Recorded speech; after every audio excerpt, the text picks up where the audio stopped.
नमस्कार, खबरों का पंचनामा में आपका स्वागत है। मैं हूं आपके साथ अंशिका। हम लेकर आए हैं आपके लिए देश दुनिया की 5 बड़ी खबरें, जिनके विश्लेषण के लिए मेरे साथ स्टूडियो में मौजूद हैं कैपिटल टीवी के editor in chief doctor Manish Kumar. Doctor Manish, बहुत बहुत स्वागत। धन्यवाद। सबसे पहले नजर डालते हैं हेडलाइंस पर। टूलकिट केस की आरोपी निकिता जैकब को बॉम्बे हाईकोर्ट ने दी ट्रांजिट बेल। सोशल मीडिया में लुटियन गैंग ने फिर फैलाई अफवाह। दिशा निकिता के समर्थन में आया आतंकी संगठन सिख फॉर जस्टिस। वेबसाइट के जरिए शुरू की भारत को बदनाम करने की मुहिम। राकेश टिकैत ने 18 फरवरी को किया ट्रेन रोको अभियान का ऐलान। वहीं नशे में धुत आंदोलनकारी ने सिंघू बॉर्डर पर एसएचओ पर किया जानलेवा हमला। यूपी एसटीएफ ने पीएफआई के 2 लोगों को किया गिरफ्तार। देश भर में कई जगहों पर थी धमाके की तैयारी। निशाने पर थे हिंदू नेता। कांग्रेस संकट के बीच पुडुचेरी की उपराज्यपाल किरण बेदी को पद से हटाया। दिल्ली का एलजी बनाए जाने की अटकलें थी।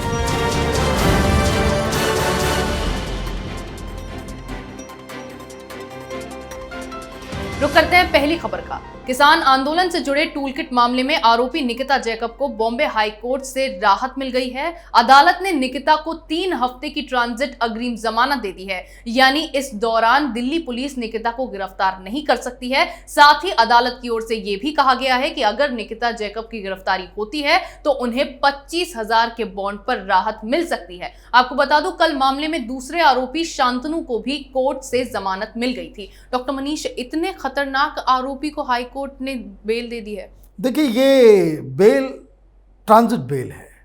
इसे जब तक आप समझेंगे नहीं तब तक आप कंफ्यूज हो जाएंगे। और मैं आपको बता दूं कि सोशल मीडिया में इसे इस तरह से सेलिब्रेट किया जा रहा है जैसे निकिता को बिल्कुल छोड़ दिया गया है। दरअसल ट्रांजिट बेल देने की जो प्रक्रिया है वो तब होती है कि जब आप जो आरोपी है जिस जगह पे रहता है वहाँ से कहीं दूर डिस्ट्रिक्ट में या किसी दूसरे राज्य में उसके खिलाफ कोई गैर जमानती वारंट जारी कर दिया जाता है। अगर उसको गिरफ्तारी का डर लगा रहता है तो वो अपने स्थानीय कोर्ट में जाकर के वहाँ पे ट्रांजिट बेल के लिए अप्लाई कर सकता है। वो इसलिए कि वो जो ओरिजिनल उसको बेल जो मिलना है उसको तो उसी कोर्ट से मिलना है जहाँ पे ये केस रजिस्टर हुआ है। लेकिन जब तक वो उस जगह पे पहुँचे नहीं, इस दौरान उसे गिरफ्तार ना किया जाए, इसके लिए ट्रांजिट बेल दी जाती है। इसमें पुलिस की तरफ से क्या एविडेंसेस आए हैं, क्या आरोप लगे हैं, क्यों उन्हें गिरफ्तार किया जाता है, इन सब चीज़ों के ऊपर बहस नहीं होती है। बहस सिर्फ इस बात की होती है कि क्या कोर्ट के पास इस चीज़ की कोई अधिकार क्षेत्र में पड़ता है या नहीं पड़ता है। मतलब ये जो फैसला है वो टेक्निकल ज़्यादा है। केस के मेरिट के ऊपर कि इनके खिलाफ क्या सबूत है उसको अभी जज नहीं किया गया है। कहने का मतलब ये है कि अब इसके बाद चाहे वो शांतनु हो या फिर निकिता हो, उन्हें दिल्ली आना होगा। दिल्ली में फिर से उन्हें जमानत के लिए अप्लाई करना होगा और उसके बाद ही इसके ऊपर फैसला होगा कि दिल्ली पुलिस उन्हें कस्टोडियल इंटरोगेशन के लिए अपने पास ले पाती है या कोर्ट से उन्हें राहत मिलती है। लेकिन मैं आपको बता दूं कि ये केस इतना सिंपल नहीं है, क्योंकि पुलिस के पास जिस तरह के सबूत उनके हाथ लगे हैं, जिस तरह का डिजिटल फुटप्रिंट्स निकिता ने छोड़े हैं, वो इनको कई लंबे साल के लिए जेल भेजने के लिए काफ़ी है। यानी कि निकिता जैकब को ट्रांजिट बेल तो मिल गई है, लेकिन मुश्किलें अभी तक खत्म नहीं हुई हैं। वहीं खालिस्तानी आतंकी समूह सिख फॉर जस्टिस गद्दारों की टोली के समर्थन में आ गया है। जनरल काउंसिल गुरपवन सिंह पन्नू ने बताया है कि खालिस्तानी संगठन ने इन कार्यकर्ताओं के समर्थन में एक वेबसाइट बनाई है। उसका मानना है कि इन कार्यकर्ताओं पर देशद्रोह का चार्ज लगाकर इनसे इनका प्रोटेस्ट का अधिकार छीना गया है। डॉक्टर मनीष, गुरपवन सिंह पन्नू को तो पहले ही पुलिस गिरफ्तार करने की फिराक में है, उसके बाद अब तो ये पुलिस के पास एक और पुख्ता सबूत सामने आ गया है। देखिए, जिस तरीके से दिशा रवि को बचाने वाले ये जो गैंग है, हिंदुस्तान का लुटियन गैंग, ये जो टुकड़े टुकड़े गैंग है, ये लोग छाती पीट रहे हैं कि भाई ये तो विरोध के स्वर को दबाने की कोशिश की जा रही है। कोर्ट में पूछताछ के दौरान निकिता ने, शांतनु ने, सबने ये कहा कि हमें तो कोई खालिस्तानी को मैं जानता नहीं हूँ, मैं किसी संगठन के बारे में मुझे कोई इल्म नहीं है, हम तो किसानों के साथ थे, पता नहीं ये पन्नू कहाँ से आ गया, ये मुँह धारीवाल कहाँ से आ गया। तो ये जो इनोसेंट बनने की जितनी ये लोग कोशिश कर रहे हैं, उनकी पूरी पोल पट्टी आज खुल गई जब ये सिख फॉर जस्टिस नाम का खालिस्तानी आतंकवादी बैंड ऑर्गेनाइजेशन, जब इसने एक वेबसाइट जारी कर दी, ट्विटर फॉर फार्मर .in नाम की वेबसाइट इन्होंने बना दी। अब जब ये सारी चीज़ें हो रही हैं तो ये वेबसाइट किस लिए बनाया जा रहा है? एक एक का नाम है इसमें, चाहे वो दीप सिद्धू हो, चाहे वो दिशा रवि हो, चाहे वो निकिता हो, शांतनु हो, और तो और ये जो इकबाल सिंह, ये तमाम लोग जो पकड़े जा रहे हैं, जिन लोगों ने तिरंगे का अपमान किया, लाल किले में कोहराम मचाया, जिन लोगों ने दिल्ली पुलिस के ऊपर जानलेवा हमला किया, इन सब को बचाने के लिए अब पहले तो ये टूल किट चोरी छिपे लोग शेयर कर रहे थे, अब तो ये खुल्लम खुल्ला सामने आ गए हैं। भाई क्यों आ रहे हैं? जब आपके साथ कोई इसके रिश्ते नहीं हैं तो फिर ये क्यों आ रहे हैं? और क्यों नहीं राकेश टिकैत या योगेंद्र यादव, कहाँ पता नहीं आजकल हॉस्पिटल में गए हैं तो फिर से लाइव वाइव करना इन्होंने छोड़ दिया है, वो क्यों नहीं आकर के सामने बताते हैं कि भाई इन लोगों से कोई लेना देना नहीं है?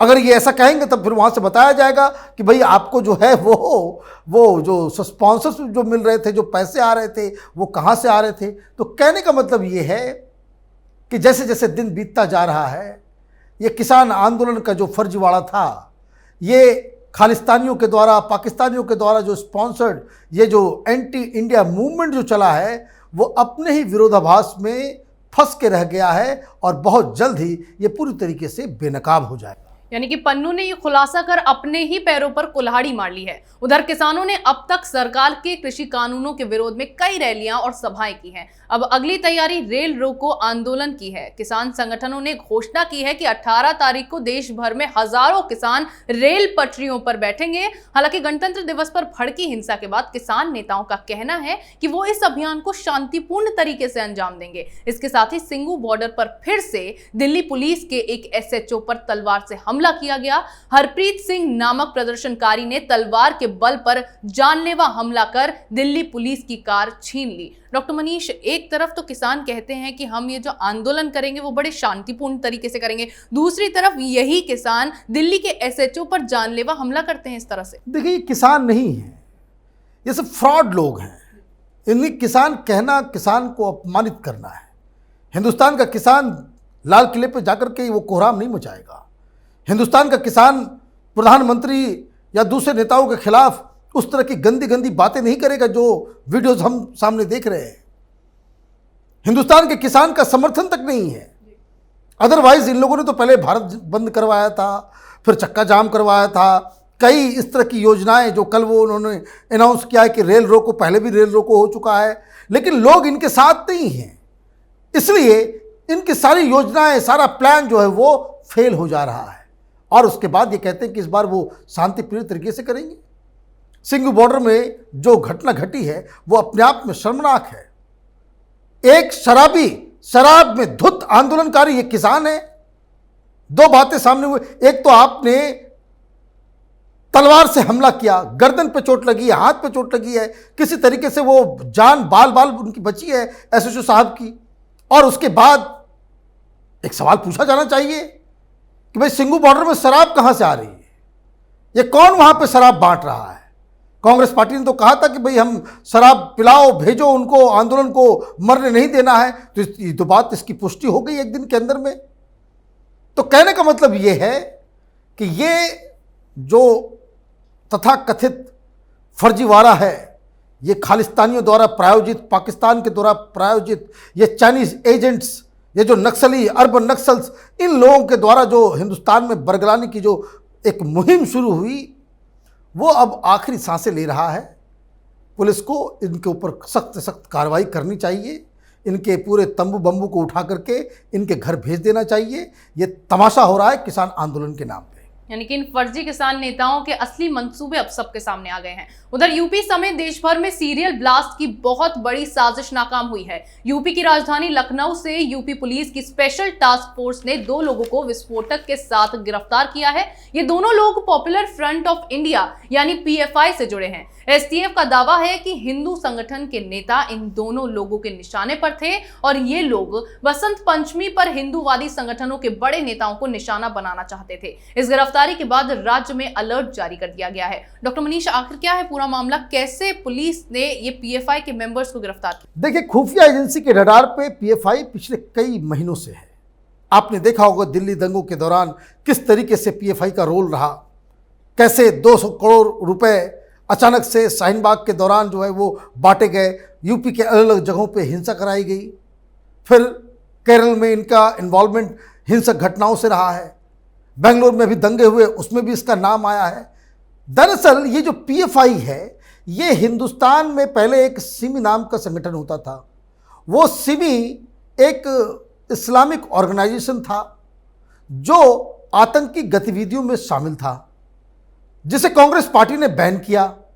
बैन हो जाने के बाद वही लोग, वही चेहरे, उसमें ये उमर खालिद जो दिल्ली दंगों में एक मुख्य आरोपी है, उसके फादर भी सिमी के साथ थे, ये सारे लोग ये पीएफआई के माने इन्होंने नाम बदल लिया, काम अपना पुराना रखा और ये जो उनका जो फोकस जो है वो आजकल केरल के अंदर में ज़्यादा है। और इसलिए कल जो 2 लोग गिरफ्तार हुए, एक अनसद बदरुद्दीन है और दूसरा फिरोज खान है, ये दोनों पकड़े गए हैं असला के साथ। और इनके पास से जो जानकारियां मिली हैं, जो इनके कॉल रिकॉर्ड्स पर जो खंगाले गए हैं, उससे ये मालूम चल रहा था कि ये लोग, मैं आपको एक और जानकारी दे दूं, पीएफआई अंदर अंदर ये किसान आंदोलन के साथ जुड़ा हुआ है। ये किसान आंदोलन के वीडियोस को अगर आप देखें, वहां पे जो अल्लाह अकबर के नारे लग रहे हैं वो ऐसे नहीं लग रहे हैं। इस संगठन के पास विदेश से पैसा आता है, पाकिस्तान से पैसा आता है, तमाम देश विरोधी सारा ये शाहीन बाग 1 और ये सब किस तरह से देश विरोधी काम में जुड़े हुए हैं। तो इनके पास पूरा प्लान था कि किस तरीके से वसंत पंचमी के दौरान पूरे देश को दहला देने की पूरी इनकी प्लानिंग थी। लेकिन चूंकि पुलिस अलर्ट है, हमारी जो एजेंसियां हैं वो अलर्ट है, तो ये लोग पकड़े गए हैं। लेकिन अभी जो पुलिस के अधिकारी बता रहे हैं कि ये खतरा अभी टला नहीं है, ये लोग अभी भी, इनके जो स्लीपर सेल्स हैं, ये कहीं कहीं वो घूम रहे हैं, कुछ नए कारनामों को अंजाम देने की फिराक में जुटे हुए हैं। तो इसलिए ये ऑर्गेनाइजेशन इतना खतरनाक बनता चला जा रहा है कि जिस तरीके से पिछली बार सिमी को बैन किया गया, अब ये वक्त आ गया है कि पीएफआई को बैन किया जाए।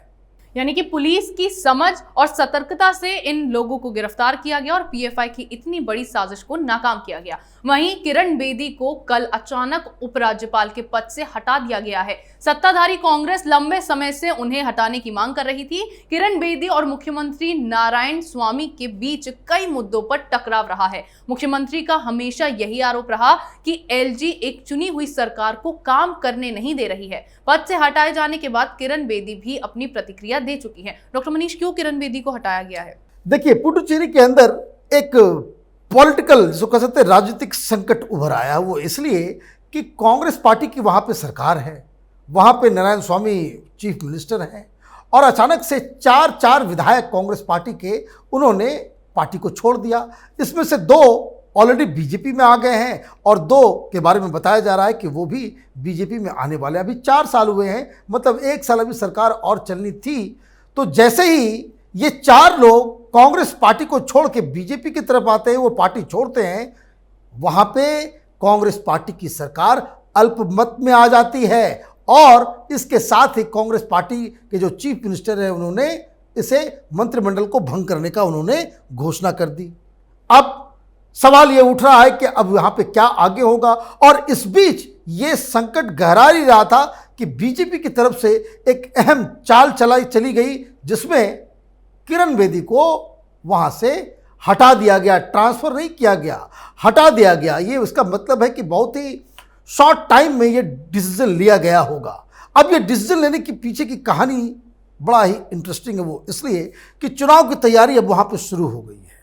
तमिलनाडु के साथ वहाँ भी चुनाव होंगे, और इसमें जो इस बार जो बनता दिख रहा है कि कांग्रेस पार्टी और डीएमके के जो अलायंस है वो शायद हारने वाली है। लेकिन इन लोगों ने अपने पूरे कैंपेन का जो मुद्दा बना रखा था वो किरण बेदी को ही बना रखा था।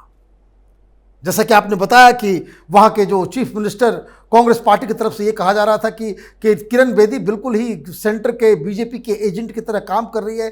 तो मतलब ये कि अपनी कारगुजारी को छिपाने के लिए सारा का सारा एजेंडा किरण बेदी के ऊपर ही होना था।